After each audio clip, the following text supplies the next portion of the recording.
Mayong adlaw mga kawais, ani ana pud ta para hisgutan nato kung kinsa man gyud si IMG. And kung makita ninyo, kauban nato sila Miss Corina, Rafi Tulfo, Daniel Padilla ug daghan pang mga artista nga kauban nato diri sa IMG.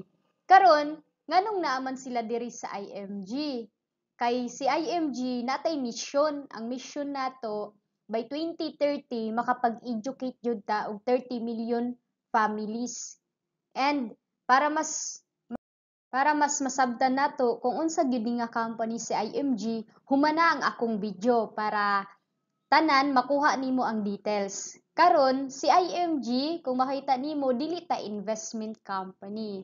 Dili pud ta networking company o dili pud ta life insurance company. So don't worry kay si IMG gatudlo siya about financial, no? So, but pasabot, si IMG is a financial services company and financial broker company.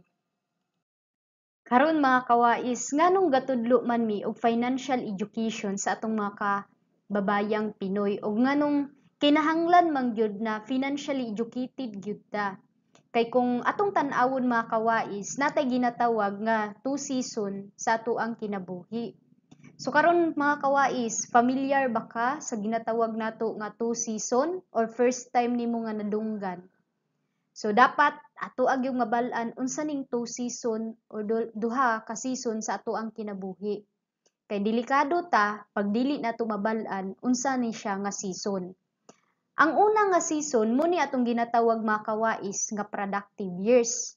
Mao ni ang panahon nga naapatay income, kaya pa nato mag-income ba? Unya kusgan pa ta. So kaya nato mag-produce og kwarta ug kaya pud nato mag-prepare. Pero kadaghanan sa tua produce lang ng kwarta pero walay pagpe-prepare. So pareha sa ato karon, kusgan pa ta, no? And kaya pa nato mag-income. Ang pangutana, naa na ba tay na prepare, naa na ba tay na ipon para sa ikaduha nga season sa ato ang kinabuhi. Unsa man ning ikaduha nga season sa kinabuhi nato? Muni ang atong ginatawag mga kawais nga non-productive years. Baliktad siya sa productive years. Kay ang non-productive years, mauning mga panahuna, mga kawais nga kita, wala na tay income. Ug ang atoang lawas, luya na. So, but pasabot, dili na nato kaya magtrabaho. And, ang pangutana mga kawais, sa panahon nga dili nakakaya magtrabaho, ang imuha bang mga expenses mohunong or mas mudaghan pa siya? Tan-awon nato ha. So during non-productive years na mag-retire na ta, ang ato ang expenses gyud dili mohunong.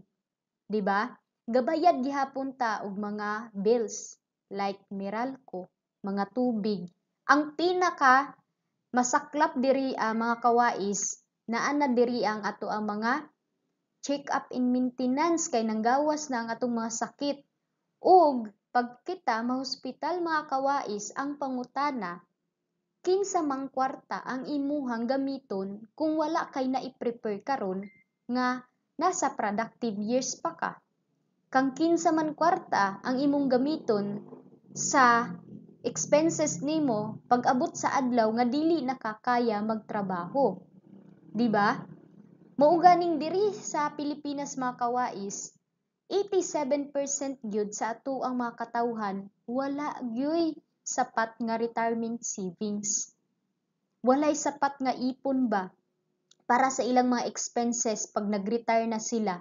So kadaghanan sa ato ang mga kawais, 87% ingon pa ni Benjamin Jokno, ang mismo nga governor sa Bangko Sentral sa Pilipinas, mao ni sila ang gaasa sa mga anak and gaasa sa pensyon nga dili pud sapat, no?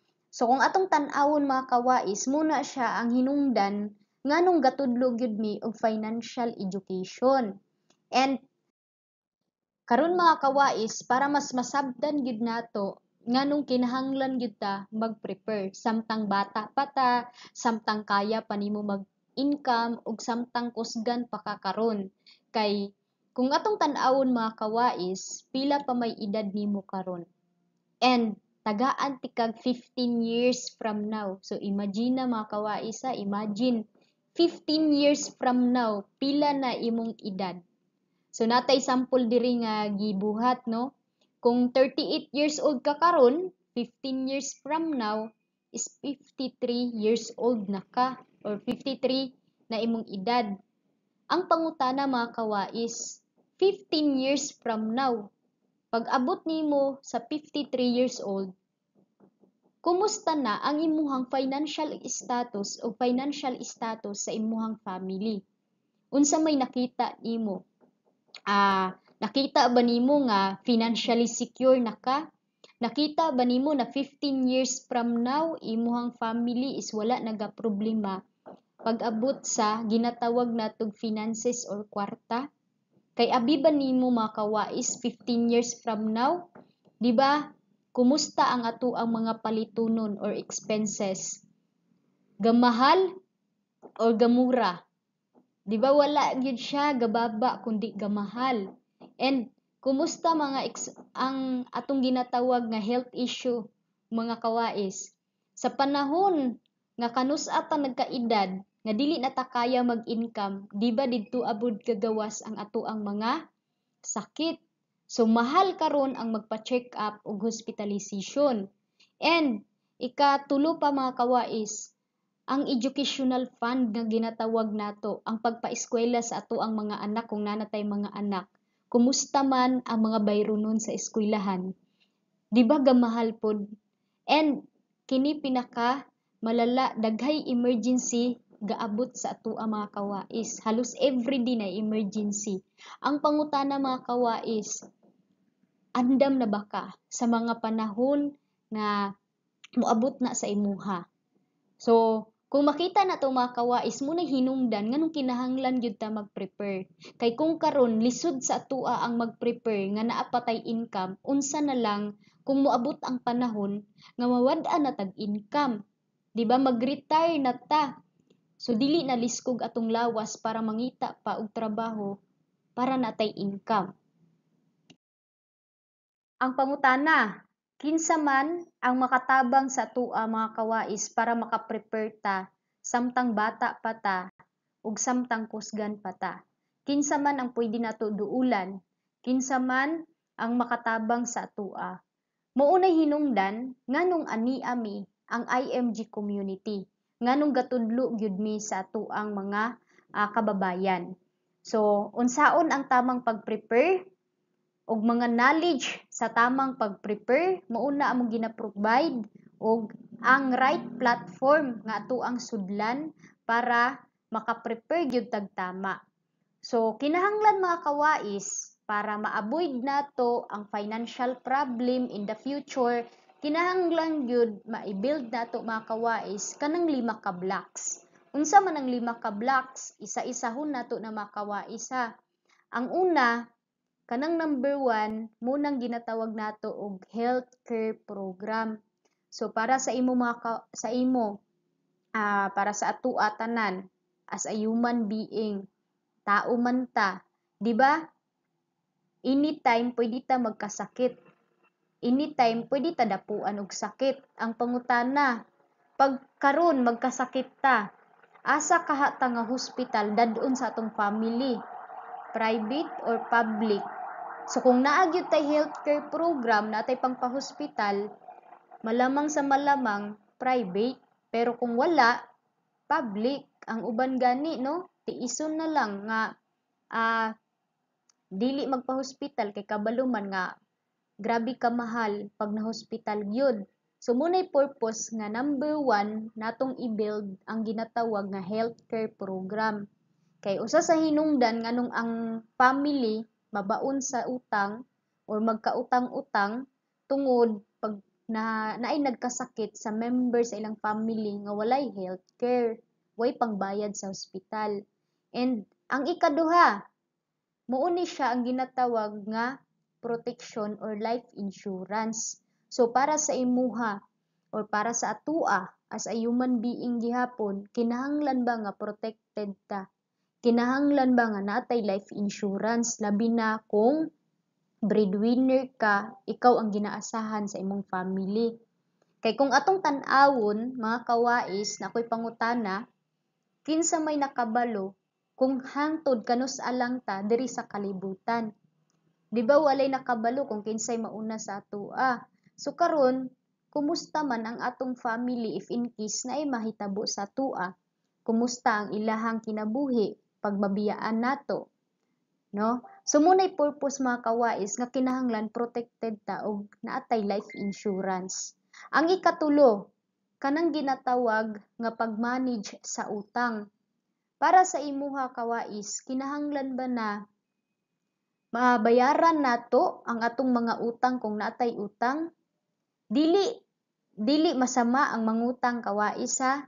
So ang masama kanang nangutang ta nga wala ta gabayad sa atong utang kay mouna ang hinungdan nga molubo na ang atong utang ug mas mudaghan in the future. So dili masama ang mangutang, ang masama mga kawais kanang nangutang ta nga wala nabayaran, dili nabayaran. Ug ikaupat, ang ginatawag nato nga emergency fund. So para sa imo kawais, kinahanglan ba nga naagyo tay emergency fund? So, di ba halos everyday na tay emergency ang pangutana na ba tay fund para sa atong emergency? No, so unsa man ang mahimo nga solusyon pag wala tay fund para sa atong emergency? So kadaganan gyud sa ato ang mangutang. Dihaan na pod mag-start na mudaghan ang atong utang kung wala tay ginatawag nga emergency fund. Ug ang pinaka last, ang kanang nasa ikalima, munang ginatawag natong investment. So para sa ato ang mga kawais, kinahanglan ba gyud na naatay investment? Di ba moabot gyud ang adlaw nga dili na ta kaya magtrabaho. So dili na ta kaya mag-income kay nag-retire na. So karon ang investment muna atong ginatawag nga money working for you para pag-abot sa adlaw naanay gatrabaho para sa imuha. Mao na tong imong ginatanom, mo tong imong ginatawag nga investment, money working for you. Kung nagtanom ka karon, nagyud kay harveston pag-abot sa adlaw. So kung imuha na mga kawais kanang 5 ka blocks nga akong gitudlo karon, kung imuha nang mabuo, unang-una 15 years from now, financially secured gyud ka ug naa kay peace of mind pag-abot sa finances kung imuha na siyang mabuo. Karon ang solusyon diha mga kawais, kinahanglan nato mag-increase og cash flow. Okay? Mag-increase gyud tag cash flow or income para mabuo nato na siya. Kay kahit anong dumating na problema or pagsubok sa buhay natin, ready ka. Sabi nga ng mga Tagalog, no? Kahit anong dumating na problema or pagsubok sa buhay mo, ready ka. So, yan yung 5 blocks, mga kawais, na kinahanglan yun nato i-build para andam ta sa finances nato if in case anong bagyo man, anong bahaman ang dumating na problema sa atong kinabuhi. Karon kinsa gani ang makatabang sa atoa para ma-build nato ng 5 ka blocks? So nabamoy kaila, bisag isa na friend nimo nga gatudlo unsaon pag-build ng 5 ka blocks nimo. So kung wala pa, muna hinungdan nganong ania si IMG. Kay si IMG kanang 5 ka blocks nimo naa diri ang tanan solusyon. Ginatudlo namo step by step unsaon pag-build sa imong 5 ka blocks. Og labi na sa pag-increase og income, no? So once again, this is SMD Jessica Riambunan sa mga kawais, usa sa mga financial educator diri sa IMG. So kung daghan pa kag pangutana, gusto nimo magpa-guide unsaon step by step makapag-start sa imong 5 ka blocks, labi na sa pag-invest, no? Unsaon pag-invest og tama, comment down below og ayaw kalimot nga i-follow ko para updated ka sa mga upcoming videos nga i-upload nako diri sa atoa YouTube. Thank you so much mga kawais and see you soon.